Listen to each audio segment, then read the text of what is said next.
사랑은 모든 법 중에서 최고의 왕의 법인데, 왜냐하면 이것이 모든 것의 근간이 되기 때문에 그렇습니다. 마태복음 5장 43절과 44절에 또 내 이웃을 사랑하고 내 원수를 미워하라 했다는 것을 너희가 들었으나 44절 나는 너희에게 이르노니 너희 원수를 사랑하며 너희를 핍박하는 자를 위하여 기도하라 이렇게 얘기를 합니다. 당시에는 그 유대 사이에 뿌리 깊은 법이 있었습니다. 그게 뭐냐면은 수메르에서 당시에 설립되었던 그런 법이 그대로 이제 영향을 준 것 같은데, 귀가 다치면 귀, 코피 터트리면 코피 똑같이 가서 터트리는 것, 이에는 이 이런 식으로 이제 복수를 쭉 하는 복수법이 항상 넘쳤는데 주님께 오셔서 그렇게 하지 말라 이렇게 얘기하시는 거예요. 그래서 이 법이 모든 법에 우선권이 있다는 거예요. 만약에 우리가 사랑하는 데 실패를 한다면 모든 데서 실패하는 거나 마찬가지입니다. 만약에 우리가 사랑하는 영이 없다고 한다면 은사를 많이 받았다고 해도, 설교를 잘한다고 해도, 많은 지식이 있다고 해도 의미가 없는 거예요. 동정심이 있다고 해도, 아름다운 미덕이 있다고 해도 의미가 없습니다. 그러니까 실질적으로 예배보다도 기도보다도 더 중요한 것은 뭐냐면은 자신을 사랑하고 이웃을 사랑할 수 있는 근본적인 마음의 태도가 중요합니다.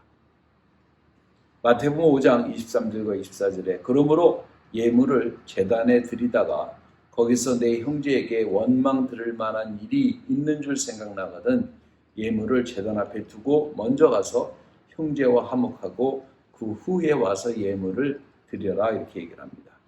이것이 하나님께서 우리에게 주신 종교의 마지막 시험대입니다. 무디는 외치기를 하나님의 사랑이 없다고 한다면은, 하나님을 사랑하는 그런 마음이 없다고 한다면은 그는 중생한 사람이 아니다라고까지 확신해서 얘기를 했어요. 요한일서 4장 8절에 사랑하지 아니하는 자는 하나님을 알지 못하니 이는 하나님은 사랑이심이니라 이렇게 얘기를 합니다. 그러니까 하나님을 사랑하는 사람들의 공통적인 특징 중에 하나는 뭐냐면은 자신을 올바르게 사랑하고 내 이웃을 진심으로 사랑한다는 거예요.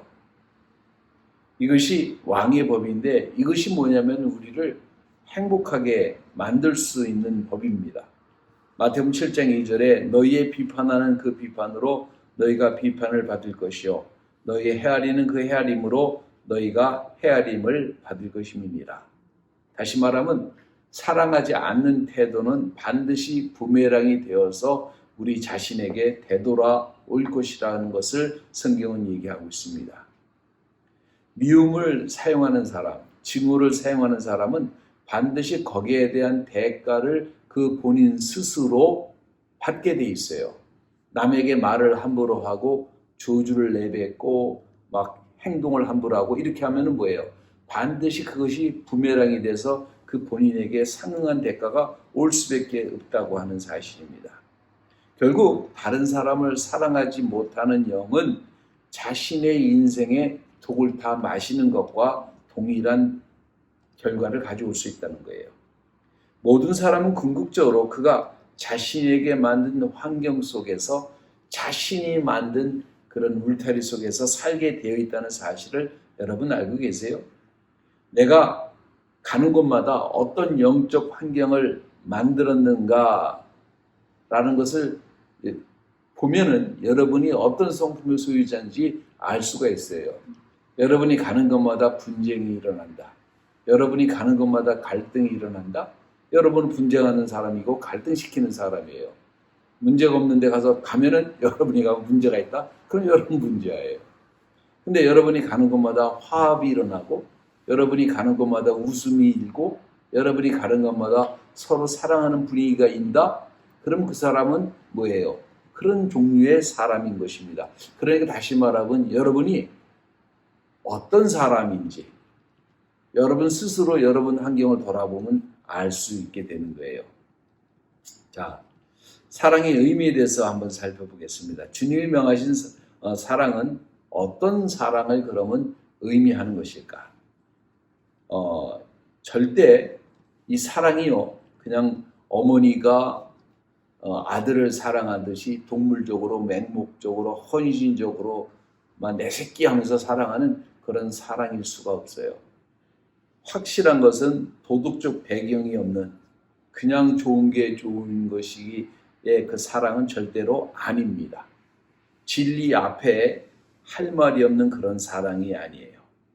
옳고 그름을 분별하지 못하는 그런 그냥 인내하는 그런 사랑도 아닙니다.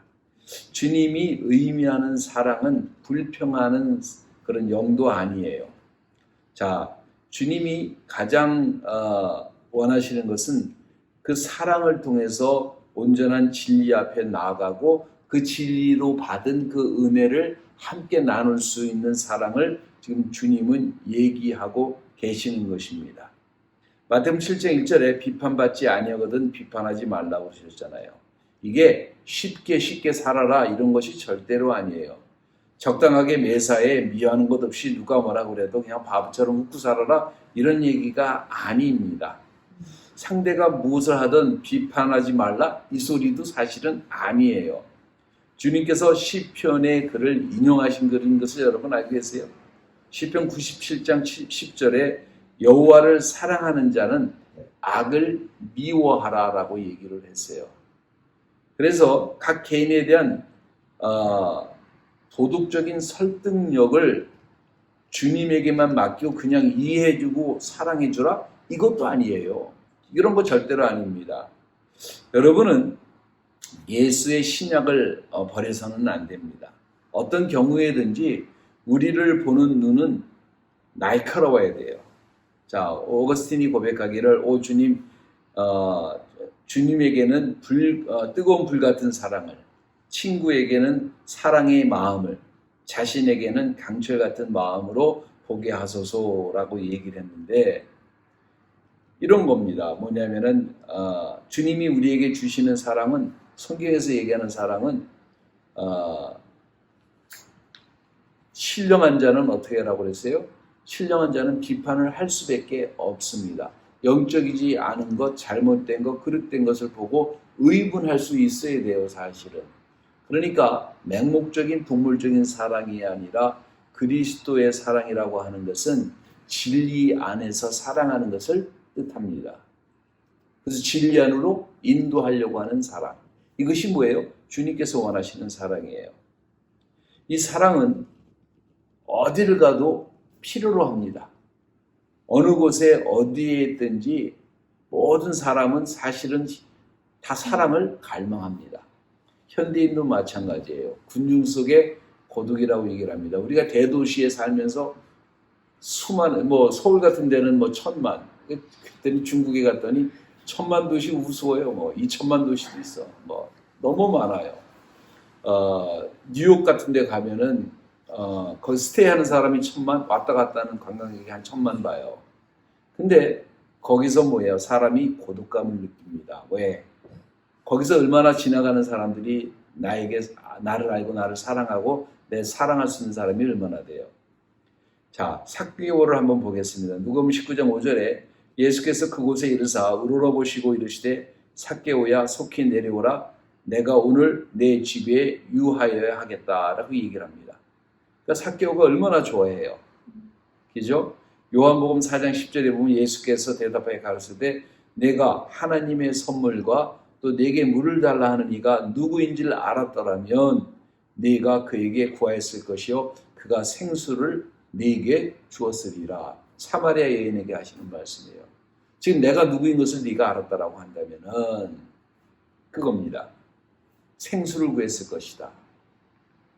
마태복음 9장 36절에 무리를 보시고 민망히 여기시니 이는 저희가 목자 없는 양같이 고생하며 유리함이라.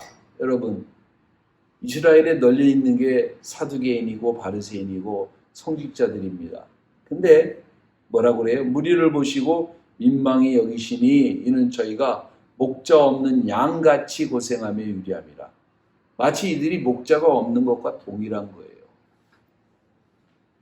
사랑에 굶주린 사람들은 그리스도의 마음을 아프게 합니다. 그래서 주님의 제자가 되기 위해서는 아무런 조건이 없어요. 뭐 공부를 배워야 되고 뭐 디그리를 여기까지 따야 되고 그런 조건은 하나도 없어요. 근데 한 가지 조건이 필요로 합니다. 그것은 바로 하나님을 중심에서부터 진심으로 사랑할 줄 알고 그리고 내 이웃을 내 몸같이 사랑할 줄 아는 마음을 가져야 합니다.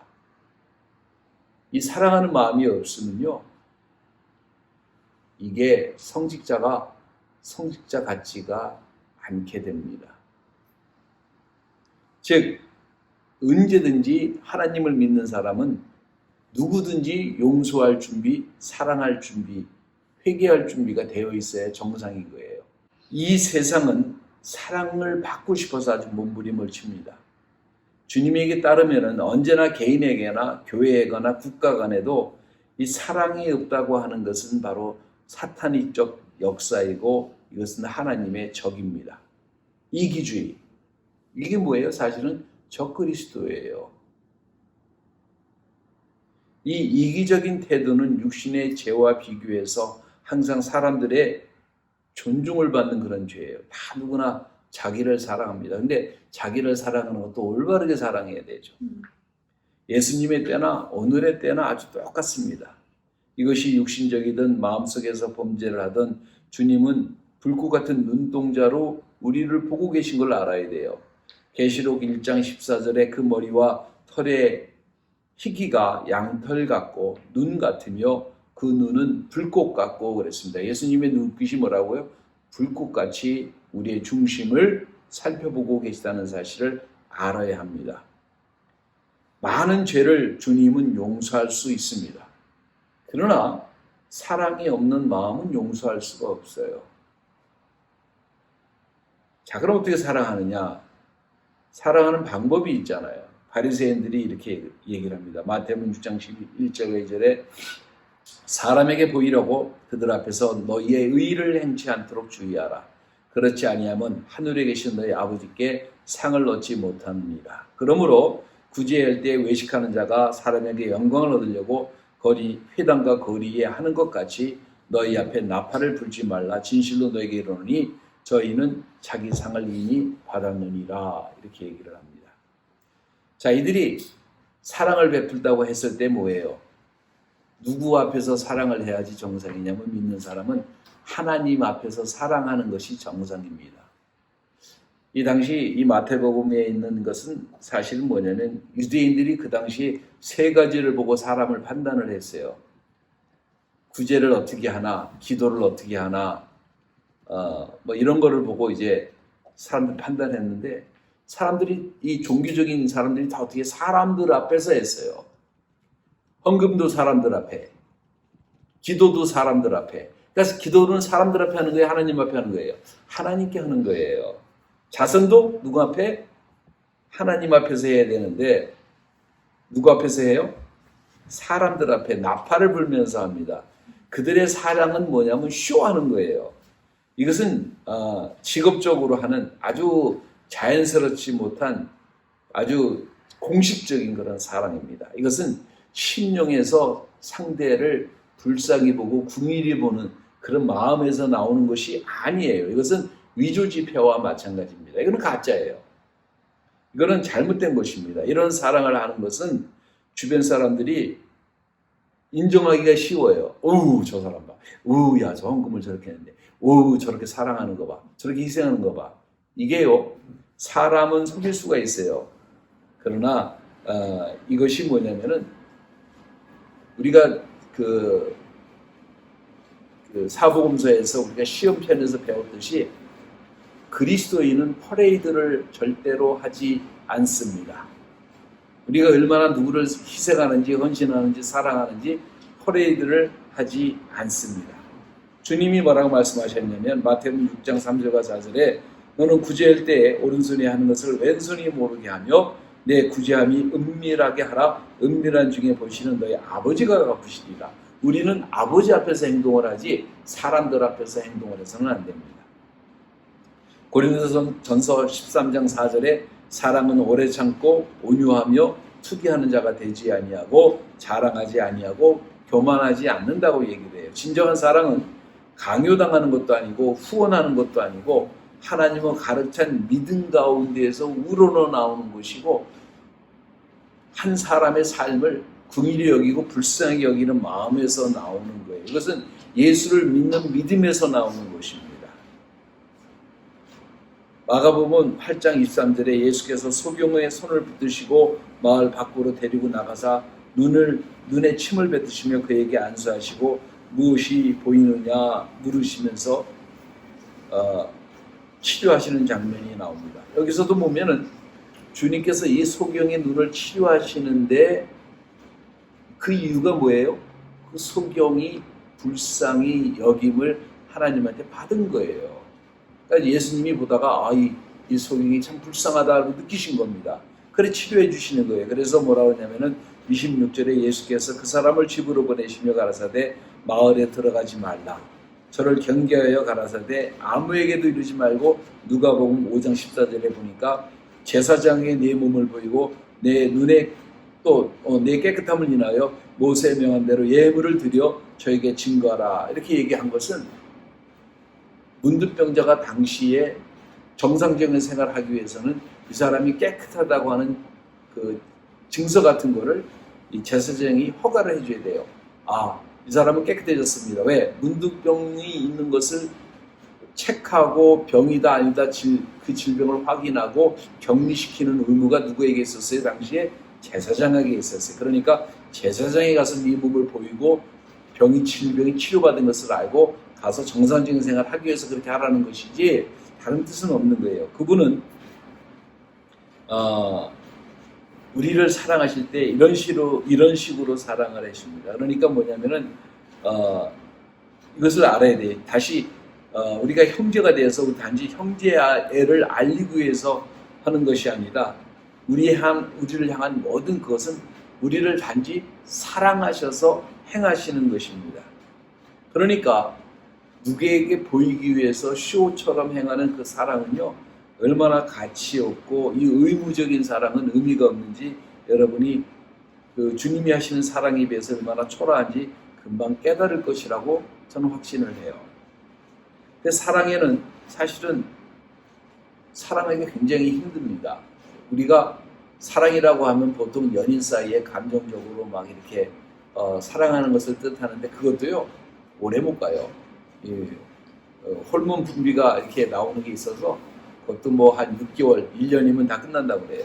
자, 근데 진짜로 우리가 우리 주변에 있는 사람을 사랑하는데 감정으로 사랑하면 오래 못 가요. 근데 실질적으로 문제가 생깁니다.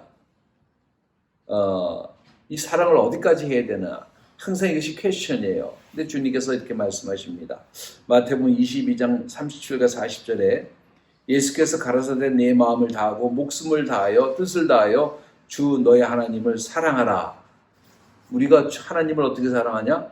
내 마음을 다하고 목숨을 다하고 뜻을 다하라고 그랬어요. 근데 이런 사랑이 언제 나오냐면 진짜 주님을 사랑할 때 나옵니다.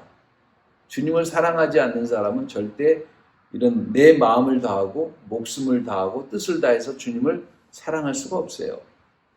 자, 둘째는 네 이웃을 내 몸같이 사랑하라고 하셨습니다. 근데 내 몸같이 사랑한다는 게 얼마나 힘든 일이에요. 가정에서 사업처에서 타인을 사랑하기보다는 우리가 뭐예요? 그냥 힘들어하고 짜증을 내는 경우가 되게 많죠. 그렇기 때문에 예수님이 가르쳐 주신 이 종교가 굉장히 비현실적으로 느끼게 됩니다. 우리는 주님께서 복음서에서 가르치신 모든 용서의 말에 동의를 해요. 인정을 합니다.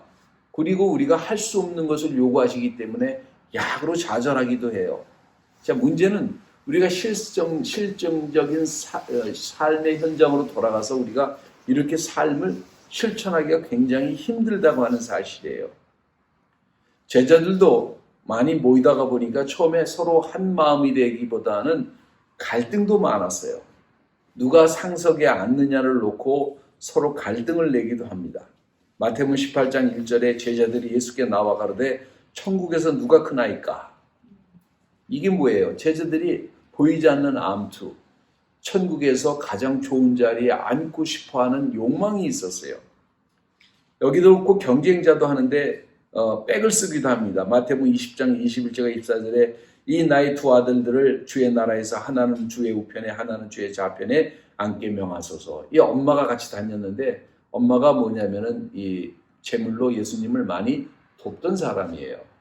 근데 이 사람이 갑자기 재물을 딱 그 백을 쓴 거야. 내가 여태까지 좀 썼으니까 내 두 아들은 하나는 야고보와 누구죠? 요한과 야고보입니다. 자, 하나는 우편에 하나는 좌편에 앉게 해주십시오. 그러니까 너무 모르는 거예요. 자, 어느 날 너무 이기적인 이 제자들을 보고서 예수님이 돌아가시기 직전에 요한복음 13장 4절에 저녁을 먹으러 들어갔는데 이 먼지바닥을 많이 걸어다니니까 흙이 많이 묻었을 거 아니에요. 근데 이제 귀찮고 힘들고 피곤하니까 원래 문에 들어오면 이제 나이가 적은 친구가 아니면 누군가 와서 이렇게 발을 씻겨줘야 되는데 아무도 안 하니까 주님이 겉옷을 벗고 수건을 가져다가 허리에 두르시고 제자들의 발을 친히 씻겨주시기 시작을 합니다. 자, 독립심, 현대인들에게 개인적인 권리, 내가 이걸 왜 해야 돼? 라고 하는 생각을 항상 가지고 있어요. 그러다 보니까 희생하고 사랑하는 게 항상 뒷전에 가 있습니다. 주님께서 이런 태도에 대해서 명백하게 말씀하시는데 오늘 세상적인 태도와는 정반대의 것을 말하고 있어요. 세상에서 만일 다른 사람이 당신의 권리를 침범하면 당신도 일어나서 당신 스스로를 보호해라. 당한 대로 그대로 해줘라. 이렇게 얘기를 합니다. 그러나 이런 것들은 독립심을 말하는 것 같지만 진정한 그리스도의 사랑이 없는 것을 단적으로 보여주는 거예요. 이것은 여러분이 이런 일을 감당할 수 없는 사람이라 라고 하는 것을 그냥 나타내 주는 것을 말합니다. 우리는 이기심의 노예도 아니고 결코 주인도 아닙니다. 이것은 주님의 산상수훈이고 주님의 가르침입니다. 마가복음 14장 65절에 혹 그에게 침을 뱉으며 그 얼굴을 가리우고 주먹으로 치며 가로되 선지자 노릇을 하라 하고 하속들은 손바닥으로 치더라. 이게 사람이 무지하면요, 이런 식으로 예수님을 대하는 모습을 우리가 볼 수가 있습니다. 자신의 권리, 내 주인의 권리를 찾아주기 위해서 노력을 하는 인간들의 잘못된 어떤 그런 결정과 행사, 권리를 행사하는 모습을 지금 보고 있어요. 주님께서 요구하시는 사랑이라고 하는 것은 뭐냐면 우리가 둘 중에 하나는 포기를 해야 됩니다. 자, 이것이 시작되면은 우리가 완전히 다른 관점을 갖게 될 수밖에 없습니다. 우리는 똑같은 현실적인 삶을 살고 있는데 주님의 법을 현실에다가 적용을 하면은 우리가 상당히 위험에 감수할 수 있다고 생각을 해요. 근데 그렇다고 해서 우리가 뭐 돌맷이 돼가지고 누가 이렇게 저렇게 하든 그대로 당하라는 것은 절대로 아니에요. 또 사랑하니까 또 그렇게 생각할 수 있지만 그런 것은 아닙니다. 그러나 우리가 할 수 있는 것은 뭐냐면은 우리가 위험을 감수하지 않는다고 한다면은 우리가 진정으로 남을 사랑할 수 없다는 사실을 우리가 알아야 합니다. 그분은 우리가 원수일 때 우리를 위해서 십자가에 달려 우리를 대신해서 돌아가신 사실을 알아야 돼요. 로마서 5장 10절에 곧 우리가 원수 되었을 때 그 아들의 죽으심으로 말미암아 하나님으로 더불어 화목해 되었은즉 화목해 된 자로서 더욱 그의 살으심으로 인하여 구원을 얻을 것이니라 라고 얘기한 것처럼 그분은 우리가 원수 됐을 때 우리를 위해서 우리의 죄를 위해서 십자가에 달려 돌아가신 것입니다. 세상이 예수를 십자가에 선생해서 죽이고 있을 때 주님께서는 뭐라고 말씀하시냐면 아버지여 저희를 사하여 주옵소서. 누가복음 23장 34절에 이렇게 말씀하십니다. 자기들이 하는 것을 알지 못함입니다. 이렇게 얘기를 해요.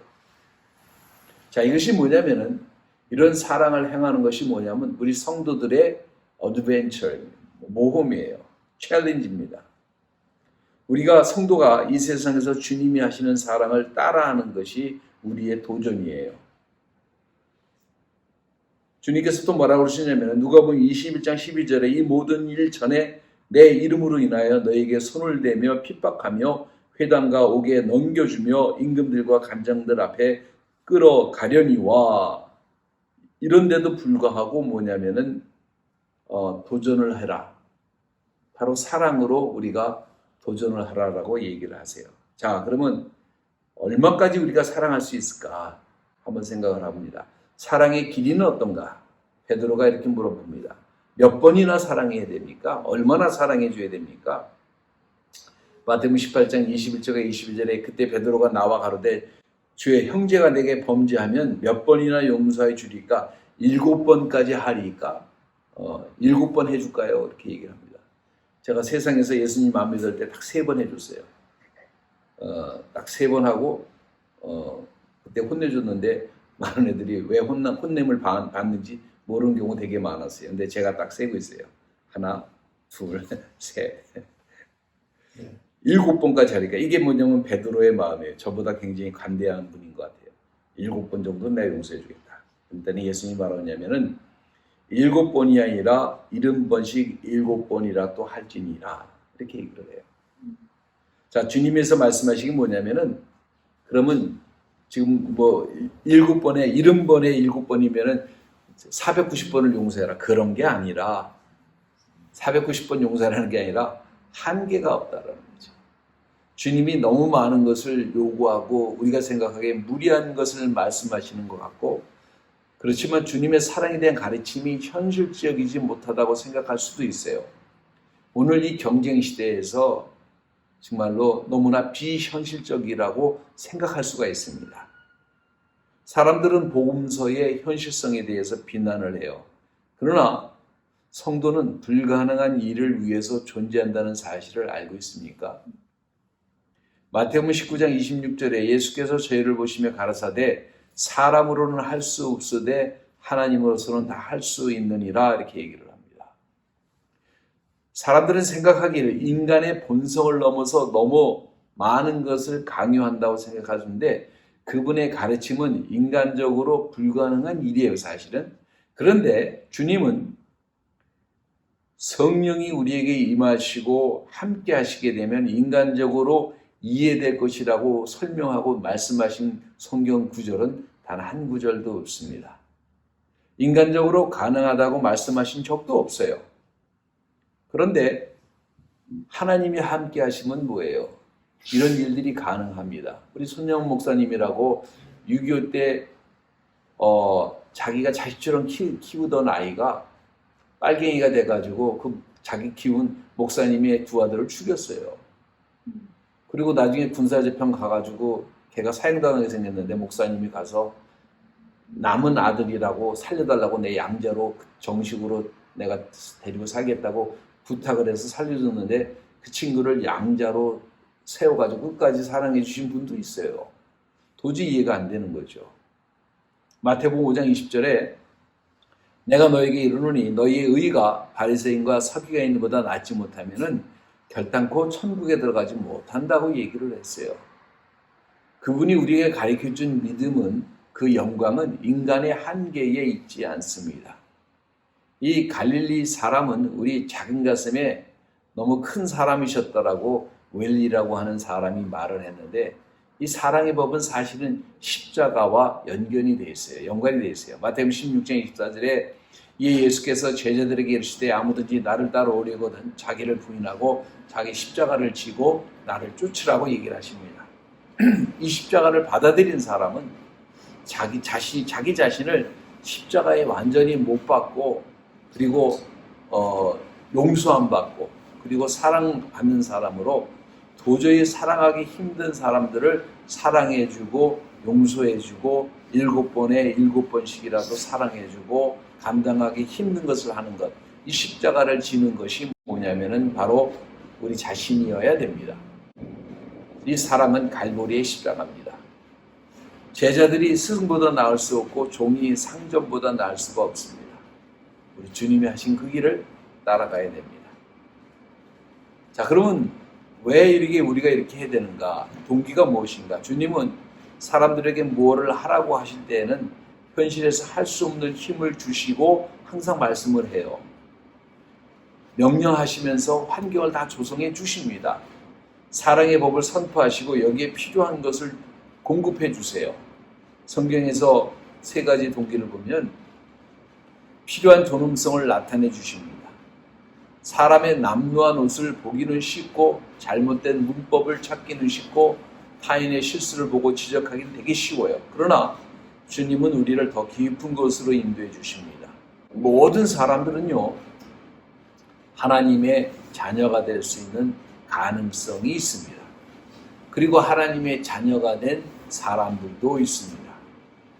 조롱받는 세리도 아브라함의 아들이라고 얘기를 하십니다. 누가복음 19장 9절에 예수께서 이르시되 오늘 구원이 이 집에 이르렀으니 이 사람도 아브라함의 자손입니다. 버림받은 여인도 선택하셨습니다. 누가복음 7장 37절에 그 동네에 죄인인 한 여자가 있어 예수께 바리새인의 집에 앉혔음을 알고 향후 담은 옥함을 가지고 와서 그리고 옥함을 다 주님께 부을 때 사람들이 수군거렸지만 주님은 그 여인을 칭찬하십니다. 작은 자라고 절대 무시해서는 안 됩니다. 마태복음 18장 10절에 삼가 이 소자 중에 하나도 업신여기지 말라 너희에게 말하노니 저희 천사들이 하늘에 계신 내 아버지의 얼굴을 항상 배웠느니라. 자, 그분께서 생각하시기를 모든 약한 사람들, 스스로 보호할 수 없는 자들, 인생의 모든 연약한 자들, 죄악된 자들을 위해서 십자가에 달려 돌아가심으로 우리에게 뭐냐면 사랑의 동기를 주신 거예요. 그게 사랑의 동기입니다.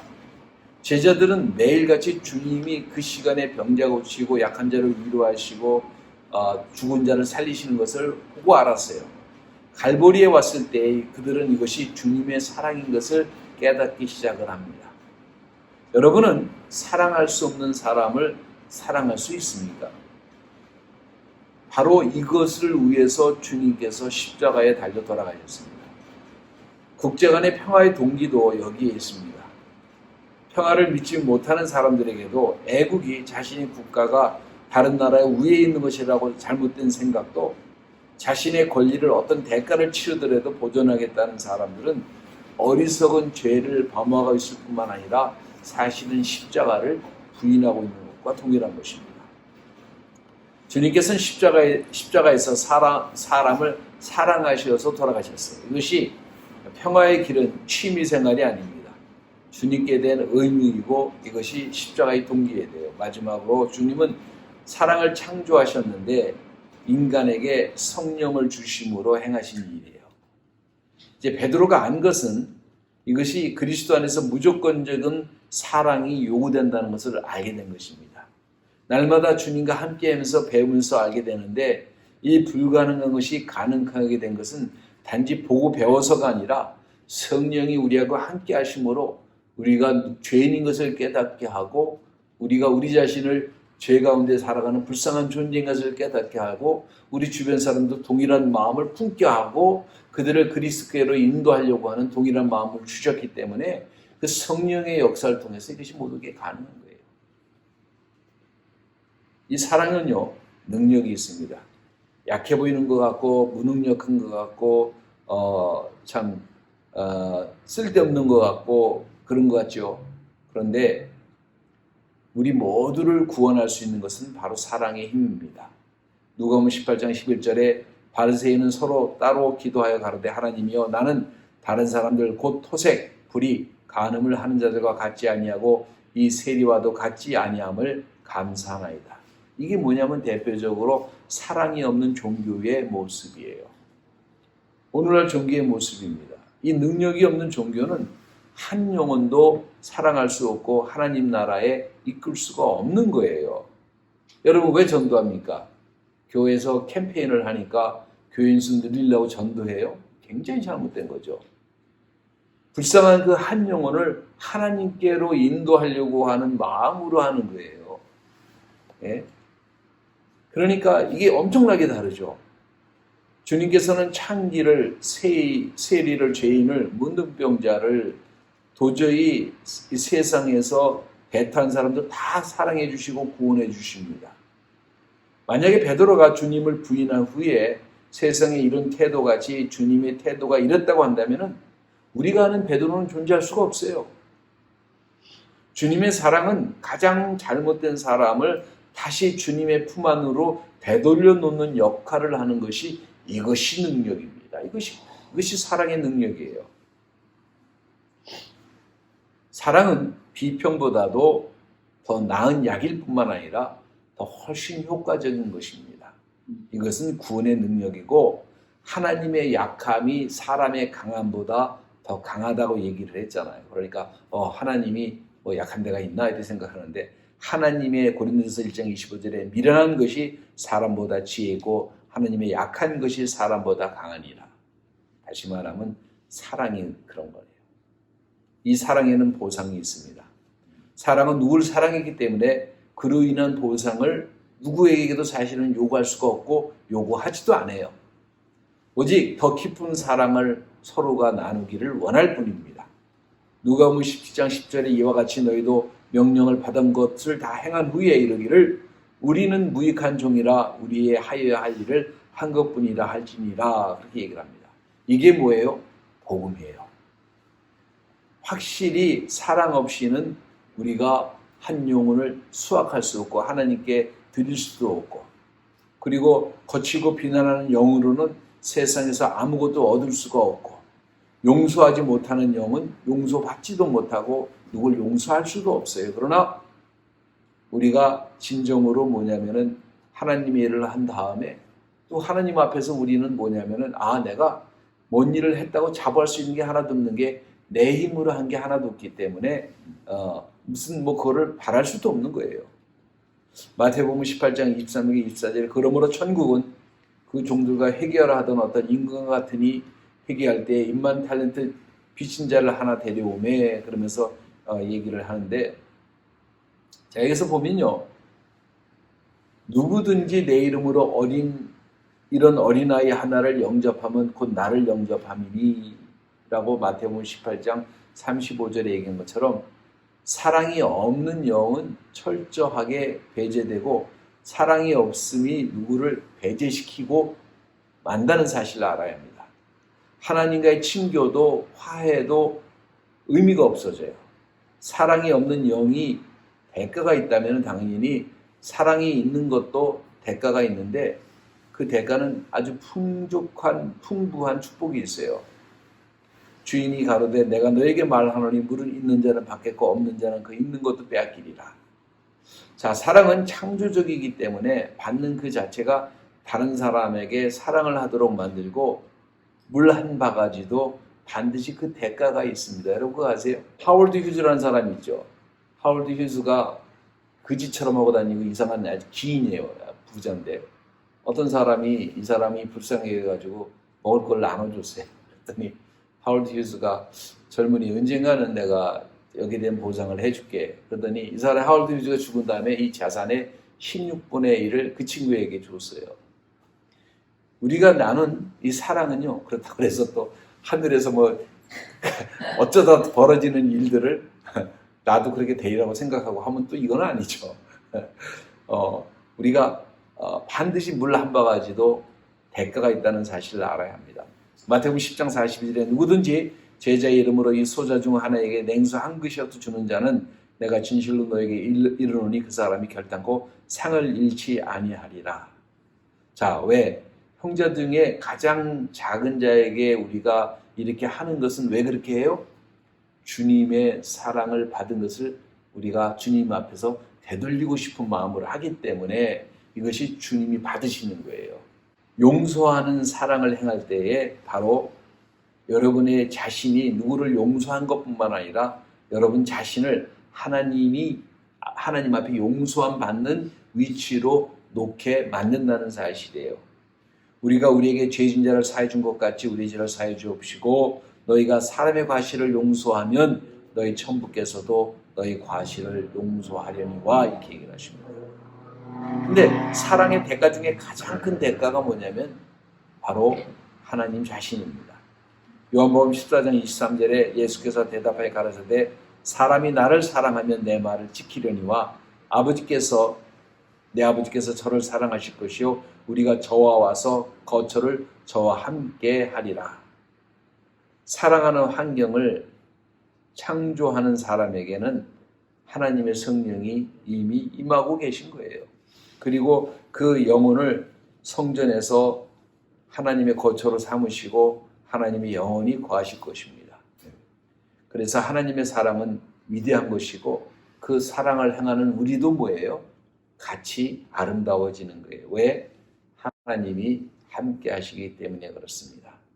그래서 우리가 하나님의 본성을 체할 수가 없어요. 그런데 우리가 사랑을 행함으로 말미암아 하나님의 본성을 조금이라도 느끼고 깨닫고 실천할 수 있는 것이 바로 이 사랑이라는 사실이에요. 성경 지식을 얼마나 많이 알았느냐, 이게 이렇게 중요하지 않습니다. 기도를 얼마나 많이 했느냐, 이것도 별로 이렇게 중요한 게 아니에요. 여러분이 하나님을 얼마나 사랑하고 하나님을 사랑하는 마음을 얼마나 이웃과 함께 나누느냐, 이게 전부예요. 여러분 왜 기도합니까? 왜 기도해요? 여러분이 원하는 쇼핑 리스트를 성취하기 위해서 기도해요? 이거 굉장히 잘못된 기도 방법이고 태도입니다. 그런 것이 아니라 하나님의 하루하루를 살아가는데 이 거친 세상에서 이 경쟁 사회에서 내가 하나님의 법대로 살기가 쉽게 여러분이 얘기하는 대로 성령 충만함을 사는 삶이 힘들기 때문에 이런 사랑하는 삶을 사기가 힘들기 때문에 내가 하나님 앞에 무릎 꿇고 기도하는 거예요. 그렇게 살 수 있도록 오늘 하루도 승리할 수 있도록 이게 기도해야 됩니다. 여러분 하나님 앞에 하나님을 진심으로 사랑하고 여러분의 이웃을 사랑하는 사람으로 하나님 앞에 발견되는 축복이 있기를 예수 이름으로 축원합니다. 기도하겠습니다. 하나님 아버지 감사와 찬송과 영광을 아버지 앞에 돌립니다. 아버지 우리 한 사람 한 사람 참으로 아버지 그리스도 안에서 사랑할 줄 아는 사람으로 주님을 사랑하는 사람으로 발견되는 축복이 저희들의 언어 가운데 생각 가운데 중심 가운데 삶 가운데 아버지 드러나게 하옵소서. 감사와 찬송과 영광을 아버지 앞에 돌리며 예수 그리스도 이름으로 감사하며 기도합니다. 아멘.